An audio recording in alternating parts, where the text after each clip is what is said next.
Hi, this is Dave Rose, founder of Undo the Hairball, and your host for the Building Your Legacy podcast. Every episode is designed to help you achieve a sustained, fulfilled life as you go through the transitions of empty nest and retirement in your life. Through a series of guests, book reviews, personal experiences, and subject matter experts, this podcast will give you insights that will help you build a plan that will allow you to have a lasting positive impact on your family, your friends, and the community around you. So take a listen, give it a like, subscribe, add your comments, and just enjoy Undo the Hairball, Building Your Legacy. Now, on to the show. Hi, welcome to episode 4. Our guests today are Wendy and Jamie Dore. Wendy is a retired school teacher, and Jamie is a retired finance exec. They've been married for 39 years and currently reside in Nashville, Tennessee. They have 2 children, Erica and Christopher. Erica is married to Austin, and they are the parents of the grandchild of Wendy and Jamie, Judah, and the impetus for their retirement plan and their move to Nashville. I think you'll enjoy our conversation and get some great insights as to how couples can plan ahead and give themselves a rich retirement and leave a lasting legacy on their family. Jamie, I just love for you to kind of tell your story a little bit. You've been retired now for a little bit. I know you made some life changes. Take me through your story and how you got to the point you're at today. Certainly, Dave. Yeah, I don't know. Around age 50, I realized, hey, I'm starting to get towards the end of the tunnel. But I spent my career surviving big corporations, right, and going through rifts and all the changes periodically and all that, and you learn from that. But at age 50, I said, hey, there's not a whole lot of old people in this place. I wasn't old at age 50, of course, right? And that really started making me realize, and I think the oldest child probably had graduated from college by then, or was about to, and the second one was, getting on his way, because we could see, wow, we're about to get into those empty nester years, and so that sounds fun, right? But way in the back of my head was, all right, we got to keep a little bit of a plan on here. But, for the most part, we ignored it, right? But a little bit regularly was, what am I going to do when I retire? I'm healthy. I expect to live a long time. Do I have enough money? And what am I going to do? And the money side, I've always been good with money. I'm a finance guy. So I kind of always had good plans there. I had to, although we really had to focus on it a little bit and say, hey, wait a minute, we really need to be at a higher level of savings for the next 8 or 9 years to really retire at age 60. And that's kind of the goal Wendy and I both came up with, because I said, hey, why not? Most people retire at 65, but you never know. My dad died at age 70. And my mom a little older than that, but you never know. So let's enjoy life. So we set it at 60, kind of aggressive, but so had to focus on savings and make some decisions to not buy nice toys, right? And put it more into savings so that we could do that. But then my biggest fear, and I'll tell you a little later probably, was what am I going to do every day? Because I'm a very active, like to be busy kind of guy. Well, we did it. We hit 60, and I actually retired. My last day at work was on my 60th birthday. So wow, congratulations. It was kind of fun. Yes. We also then packed up a move truck 2 days later. So and Wendy can tell you more about that and stuff like that. But that's where I am right now. We did it last year, so we're 1 year into this new project. Good. Wendy, how about you? Tell us a little about your story. Well, as you can hear, Jamie is the main planner in the family. I'm not as big a planner as he is, and I'm not great with money. So I got very lucky with Jamie leading the way there. I was a teacher, a public school teacher for like 20 years. And after COVID, it got harder and harder. And I felt like, you know what? And Jamie had talked about 60 retiring. And I'm like, yeah, that sounds good. So when we got towards that time, I found the empty nest years really hard, as I think a lot of moms do. I think more than dads. And it felt kind of empty. And I did have anxiety about what am I going to do? Like when I retire, I want to retire, But what am I going to do with my time? I did have some hobbies.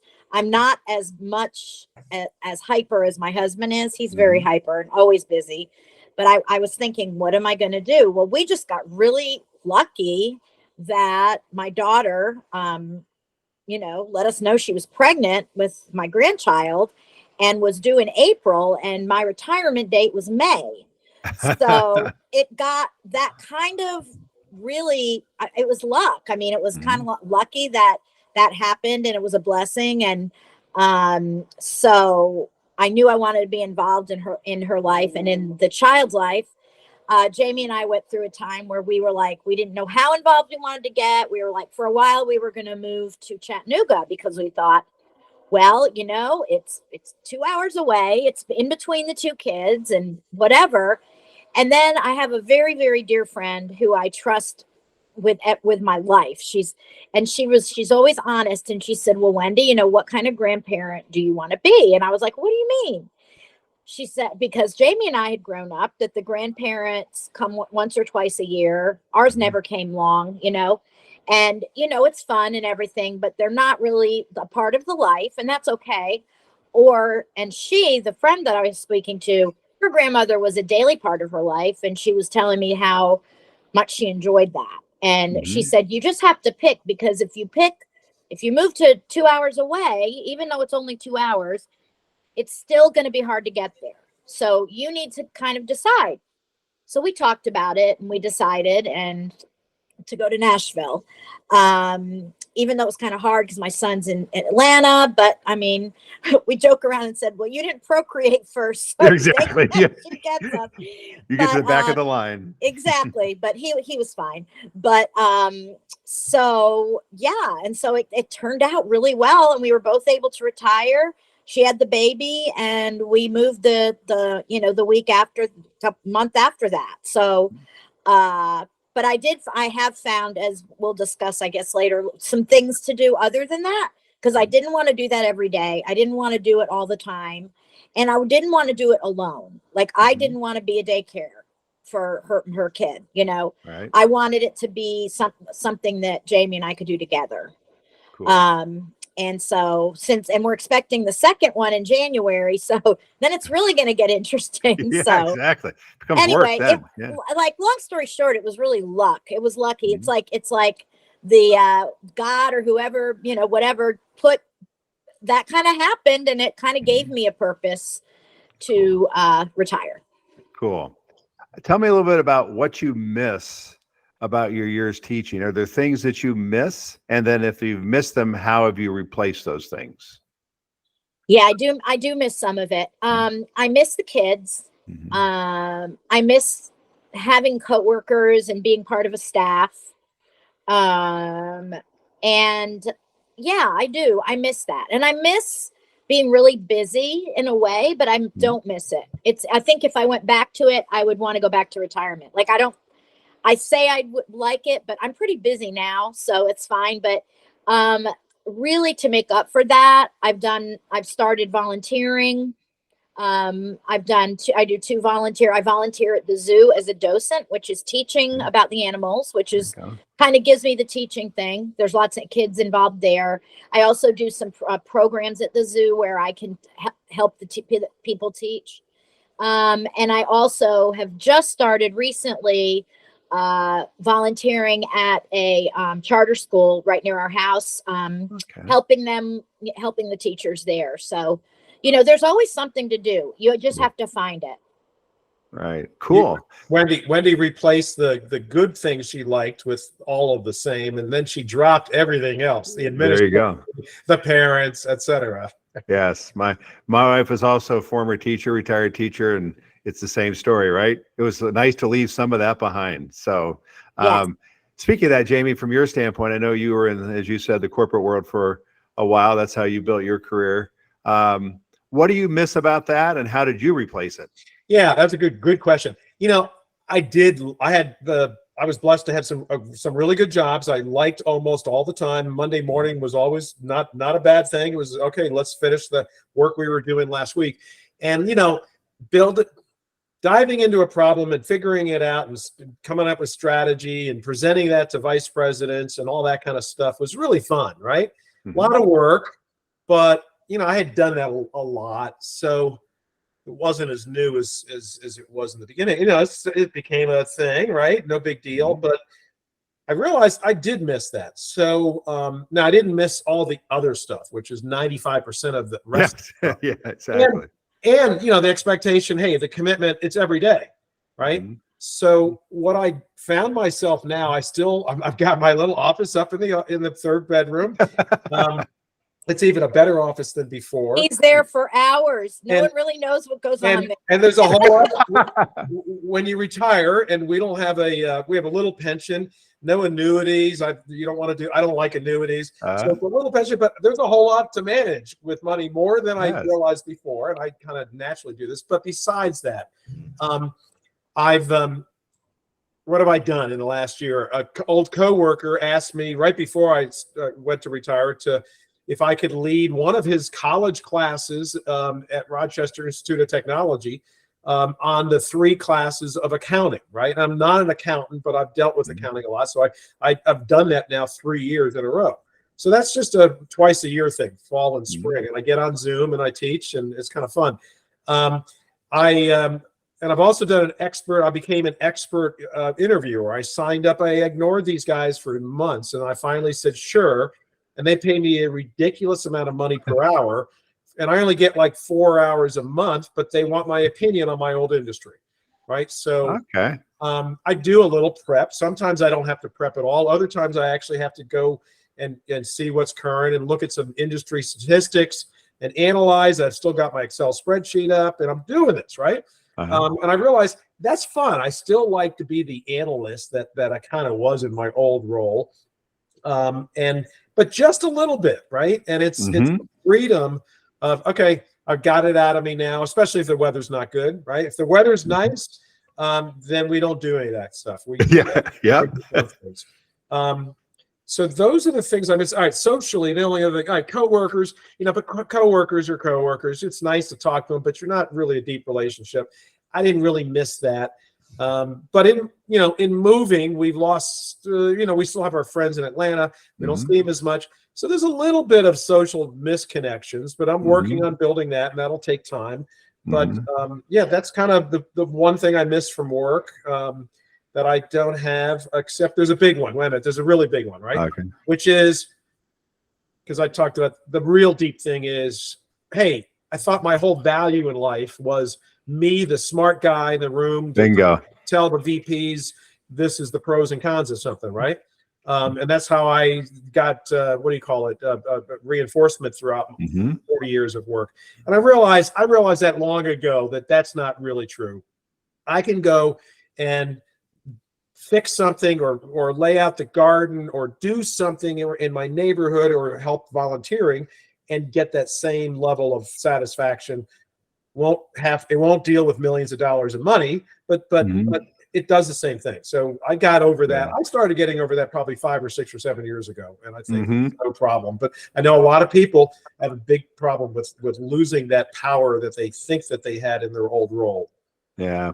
One of the things I find with some of my clients is they know it's time to retire when they don't get as juiced for some of the recognition and things they have in their workplace. It becomes, okay, that no longer gets me 2 weeks of feeling good about what I'm doing, right? And I think that's always a telltale sign. It's probably time to think about doing something else, if you will. So, from one of the things I talk about with clients is gratitude and having a sense of gratitude about what you have in your life and what's in your life. Wendy, from your standpoint, what are some of the things that you're grateful for in your life today as a retired teacher? Oh gosh, I'm grateful for so much. I'm grateful that we're able to retire. I'm grateful that I'm able to be a part of my grandson's life and my daughter and son-in-law's life. Before this, my daughter and I mean, we got along, but there was some, mother-daughter stuff, you know how it goes. Yeah. But I feel like we've really developed a mutual respect for each other.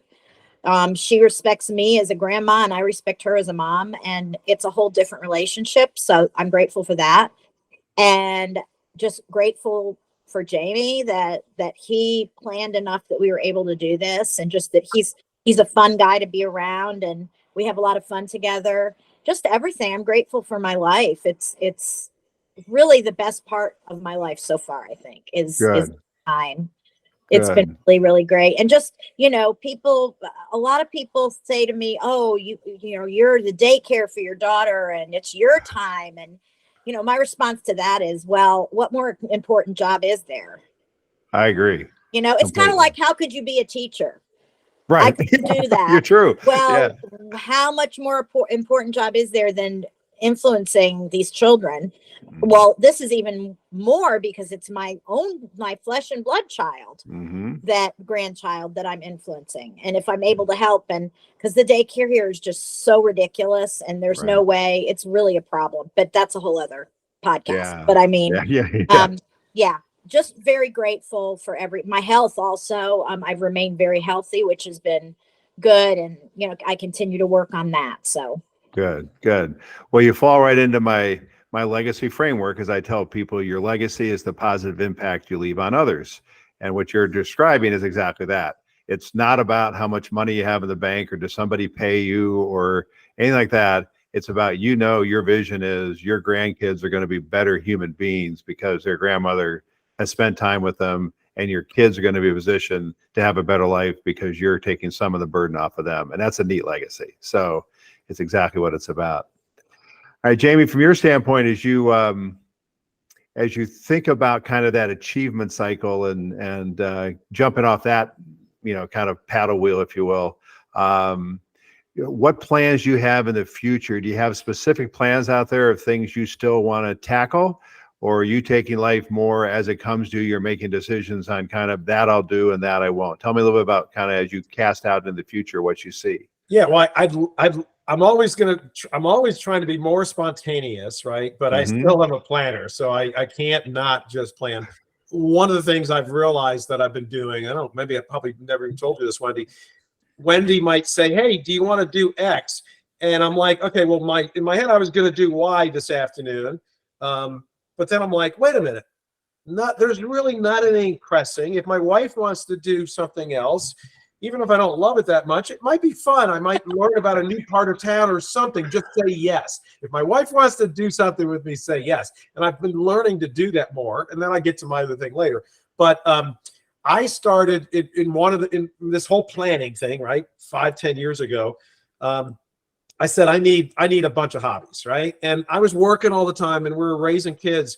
I mean, I thought hobbies were like, building things, the traditional sense of hobbies. I realized, no, hobby is any kind of interest, right? Mm-hmm. So, but I did build out, especially the last couple of years, a long list. I think I got started out with 8 things. I think it's up to 13. And I called it my core pursuits. Here's what I Cool. really want to do when I'm retired. Okay. And I'm not going to get to them all the first year. Some of them I did a fair amount before I retired, but others I had never done. I just always wanted to do one. So one of the in that category was learning how to sail a boat and beekeeping. I've never done either one, and I still haven't done either one. Okay, so that's later. But other things like travel, volunteer. I got to pull my list up here a little bit. Exercise. Home improvement projects and building things, new cooking skills. I cook a decent amount, but there were things I didn't really know how to do, like make pastry or pasta and stuff like that. That's one of my goals. So I in being process oriented, I think it was one of those health coaches from corporate world where we've got to talk to the health coaches. Yeah. Well, okay, I don't want to talk about eating more vegetables because I've been doing that fine. Okay, here's my problem. What am I going to do when I retire? Right. And I told her my problem, and I said, I'm working on this list. And she says, have you ever thought about putting that list in next to your value exercise? And I'm like, what are you talking about? So she helped coach me through a combination of that. All right. So I came up with 3 values, right? 3 really important values. And those were being in community and loving people, right? That's the same thing. Second was learning or growing, right? You got to always be growing, which is learning. And then the last thing was adventure and being active, right? So I actually built a matrix, those 3 things up top, the 12 things down the So side. that's what you're doing in the room. Right. You know, this one hits all 3 boxes. The next one hiking only hits active and growing. And, you know, and I'm able to like, okay, there were some that I can't even remember what they were. Like, you know, that doesn't really make sense. It doesn't really hit my real values to where I want to take my life, right? So that kind of fun stuff. Cool. I didn't even mention that before in our conversations, but that value exercise along with what are my hobbies, what do I want to do, gives me a map that I'll look at once or twice a year to make sure, okay, do I need to go work on this? And one of them was volunteering. It took us 6 months. It took me 6 months to finally get around to finding some local organizations that might have a good fit. And now I'm, you know, well into those. So it's a helpful roadmap. And what sort of things are you doing to volunteer? So 2 things. One is perfect for me.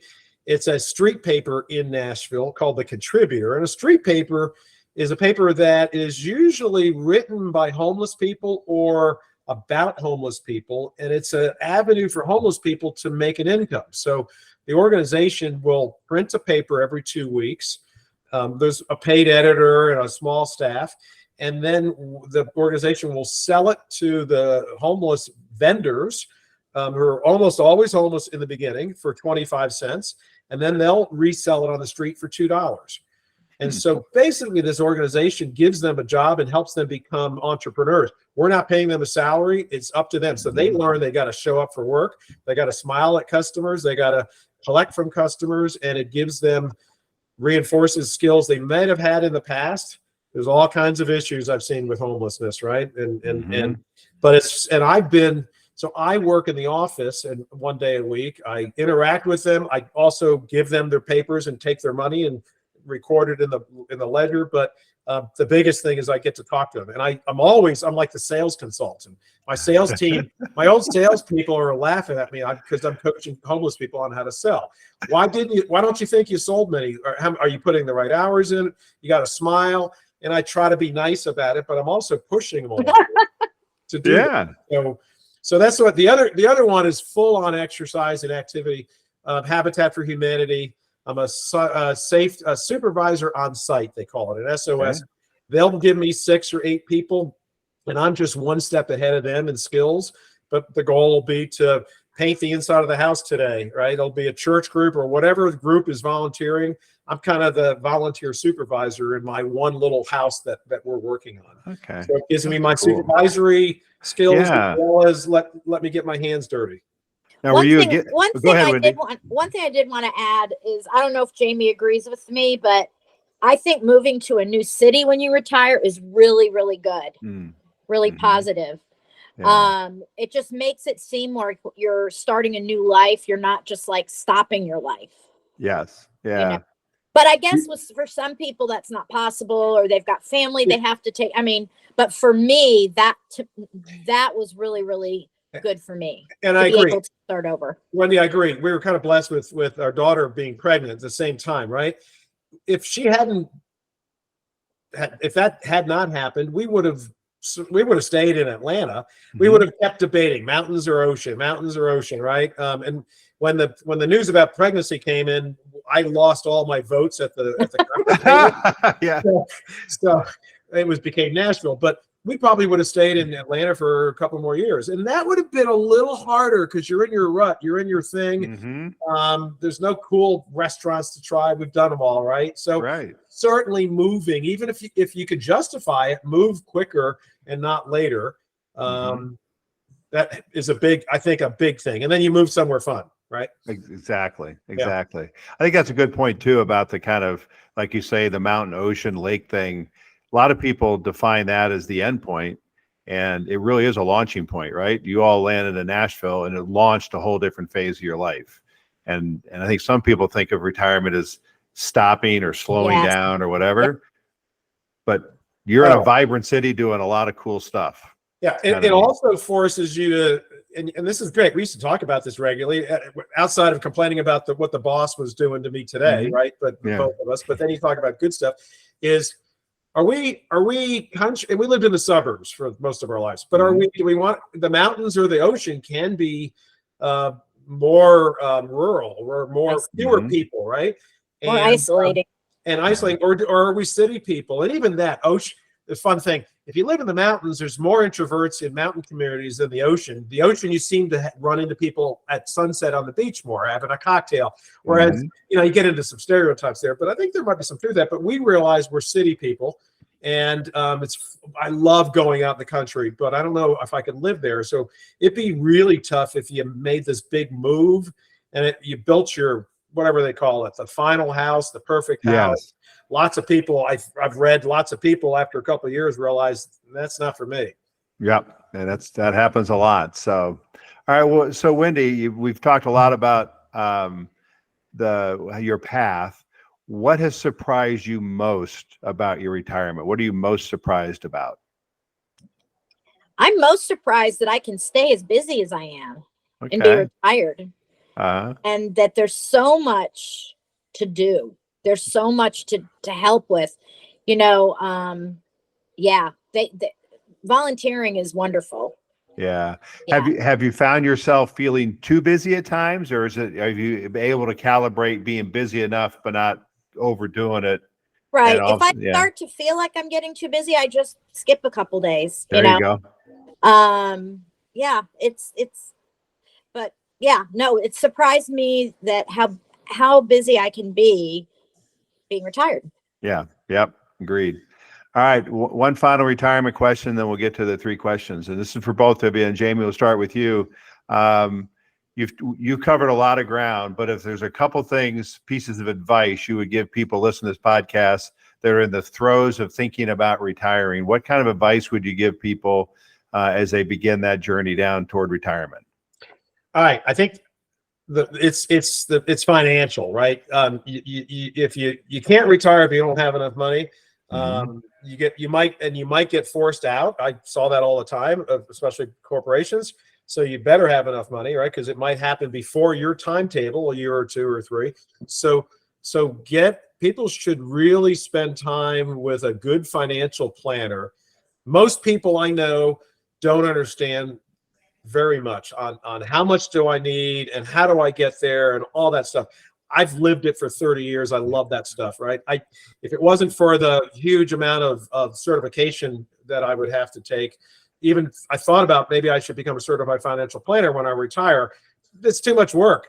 So that's why I've said pretty much I don't want to do it. There's a whole lot of certifications, things like that. But if you're not good at doing it yourself, and most people probably are not, find a good certified financial planner. And that's not your guy, your stockbroker guy, your expert or your uncle or your friend. That's not the guy, right? Someone who is selling you stock is going to get rewarded for you to buy an annuity. And that's the last thing people need. It's a lot of money and everything like that. Go and find a certified financial planner that you pay by the hour, and it's probably going to cost a couple $1,000s. But that's nothing compared to you knowing where I am, when I can stop working. Because I hate to see people, they keep working when they don't need to work because they're worried about money. And then I see people, and I've known people like that. Then I see people that do the opposite. They're like, I'm tired of it now, and I'm going to quit. Oh my gosh, you can't quit now. So you'll be back. Yeah. Get an expert to tell you where you are and then deal with everything else. That's my first and second and third piece of advice, I guess. Great. And Wendy, what other advice do you have for people as they contemplate retirement? Don't see it as an end, see it as a beginning. And make sure to give time to others. Make yourself like a legacy, your legacy of helping others and making life good for other people. And that will make life good for you. Great. All right. Great conversation. And first time I've asked my 3 questions, and you all are the guinea pigs for this. And on episode 300, I'll bring you all back and see if your answers have changed. Okay. So what we'll do is, Wendy, I'll ask you the first question. And then Jamie, you can respond to that question. And then I'll ask Jamie the second question. Wendy, you can respond, and so on. So you'll both give an answer. And if you like your spouse's answer, feel free to steal it. There's no right or wrong answers. All right. So Wendy, the first question is, what is your favorite word? Judah. That's my Ah, grandson's name. there you go. I love that. That's good. All right, Jamie, your favorite word. Well, I can't be as fun as Wendy. My favorite word is capitulate. Oh, there you go. Because it's often in negotiation or countries or who capitulated is what I said during Because last he never weekend's does dance it. crisis. Yeah, I'm a nerd. She's fun, right? That's all. Let's go. Yeah, I like that word, capitulate. I will say I've used this question for about 35 years, and that's only the second time I've ever heard capitulate. So that's really good. Yay. That's very good. Yeah. All right, Jamie, to you. What's your favorite food? There's so many. The first thing that comes to mind is chicken thighs that are, with garlic and lemon and braised. There you go. Okay, Wendy, was he right? Is that his favorite food? I think so. Okay, yeah. All right, Wendy, it's not mine. Okay, there you go. What's your My favorite food? Ice cream, hands down. Ice cream. Go. Specific flavor? Chocolate anything. Okay, there you go. All right. And the last of the three questions. Wendy, what are three adjectives you would use to describe yourself? She's a teacher, so she knows what adjectives are. 3 adjectives to describe myself. Gosh. Caring. Okay. How do I say this? Anxious sometimes. Okay. I can get anxious. And fun. I like it. And Jamie, to wrap it up, the 3 adjectives you use to describe yourself. And these, I wouldn't have known how to do that without that values exercise a couple of years ago. So it's really lovingly, growing, right, and learning, and being very actively. And I struggle with adverb versus adjective, but activity and loving and learning. As non-teachers, we can do that, right? We can round off to the nearest whatever those are called. So cool. Well, guys, thank you so much for your time today. I think this was a great conversation. I'm sure the audience will find it fun.